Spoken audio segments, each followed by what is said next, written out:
Hey, now, if you're over 40 and you want to take control of your drinking, whether that's cutting back significantly or stopping completely, today I'm going to give you 6 practical steps that still let you enjoy alcohol occasionally or even get you to the point where you really don't feel like you need it at all. Now, I've transformed my own relationship, I suppose, with alcohol over the past 5 years, and I've helped hundreds of clients regain control of these things without going to extremes. So this is going to be all about empowering you and giving you choices rather than deprivation.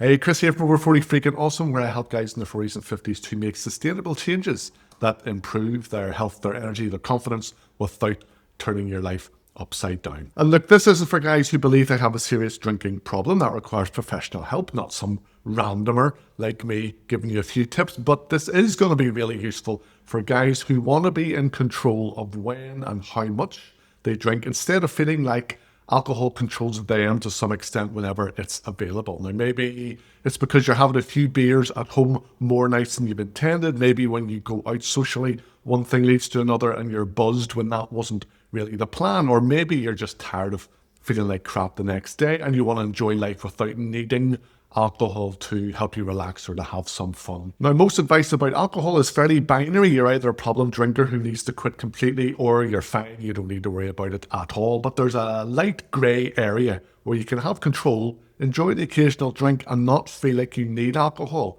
to have a good time or to unwind. The all or nothing approach doesn't work for most guys because it feels too extreme, so you end up doing nothing and staying stuck in patterns that just aren't serving you anymore. By the way, I have a free assessment that identifies if your drinking habits have caused hormonal imbalances and how to fix them. I will tell you how to get that at the end, or check out the link in my bio. So here are 6 practical steps to regain control of your relationship with alcohol. So step 1, identify your triggers and your patterns. Where do you drink? What emotions or situations lead to it? Is it boredom? Is it stress? Is it social pressure? Is it a habit after work? Then step 2, question this kind of reward mindset you might have. Why does alcohol feel like such a reward? What are you actually trying to get from it? Is it relaxation? Is it social connection? Is it an escape from stress? Because once you know the real need, you can find better ways to meet that need. Step 3, find alternative rewards and coping mechanisms. If you drink to unwind, try a hot shower, a walk, or 0% beer. If it's a social thing, focus on the people and the activities, not the alcohol. If it's stress, you need to find healthier ways to decompress. Then step 4, change your environment. Don't keep alcohol easily accessible at home. If you're trying to cut back, stock up on alternatives like sparkling water or our friend 0% beer. Make the healthy choice the easier choice. Then step 5, practice control strategies. So learn to have one drink and be satisfied. Alternate between alcoholic and non-alcoholic drinks when you're out. Set limits before you go out and stick to them, and order food before alcohol to slow the absorption as well. And then finally, step 6, build new social habits. This is the tough one, really. Dealing with social pressure, especially from friends who you've grown up with where boozing was what you did together. Practice your responses like, I'm all right with this non-alcoholic beer, or I'm driving thanks, or I'm just going to have sparkling water. Let me share my own journey, I suppose, with all of this. Say 5 years ago, I think it was, I'd have a few beers or glasses of wine at home a couple of times a week.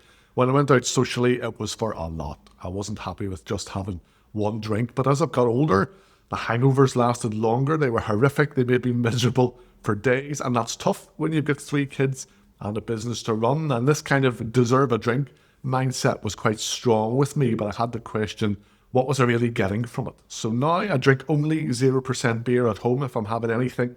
And I'm generally just happy with that. On a night out, I'll alternate between alcohol and soft drinks, or I'll just have 1 or 2 drinks maximum and then go home and feel great. And the results for me are my sleep's improved dramatically, my testosterone levels went up, my mental well-being improved, and I feel like I can take it or leave it now with booze. It's not necessary for having a good time or relaxing anymore. But let's be honest about what alcohol is doing to us after 40, because this gets worse as we age. We have weight gain because alcohol is empty calories, but more importantly, it triggers that cascade effect I've talked about before with late night snacking, disrupted sleep, and then poor food choices the next day. One night of drinking can really derail your progress for days.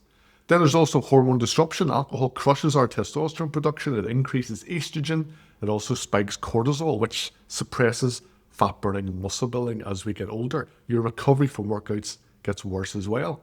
Then sleep quality, even if alcohol helps you fall asleep, it destroys your deep sleep cycles. Poor sleep then affects everything: your mood, your energy, your decision making, and your metabolism. There's the brain fog, the irritability, the lack of focus. The poor sleep and hormone disruption affect our work and our relationships too. And we need to ask ourselves, is it really worth it for just a temporary buzz? Now, I work with clients all the time who, when we start working together, admit to drinking more than they intend over the course of the week. They don't necessarily set out to get buzzed, but one thing leads to another. Suddenly they're having drinks 4 or 5 nights a week instead of the 1 or 2 that they planned. So we work on identifying those triggers in the mindset around why this keeps happening. Usually it's the "I've had a hard day, I deserve this" thing, or falling back into old patterns when they're around certain people or certain drinks. The transformation then happens with clients whenever they realize alcohol isn't actually giving them what they think it is. The relaxation is only temporary. The social connection that they seek out doesn't actually require alcohol, and the stress relief is often followed by worse stress the next day. So at our age, we really can't afford to keep doing things that work against our health and our goals. The recovery time gets longer, the health impacts get more serious, and frankly, we should be mature enough to just start making more conscious choices about what serves us and what doesn't. You don't necessarily have to become a teetotaler, but you also don't have to let alcohol control your evenings, your sleep, your hormones, and your next day energy. There is a middle ground where you are in complete control. Now, if you want to take my free Men 40 Plus performance roadblock test to identify if your drinking habits, along with other lifestyle factors, have caused hormonal imbalances in your life and how to turn that around, then check out the link for that in my bio. The assessment will show you exactly which areas to focus on first to get your energy, drive, and body back on track. But remember, this isn't about deprivation. It's about you taking control and making choices that actually serve your goals and well-being as you get older. So take care of yourself, mate, and let's talk soon.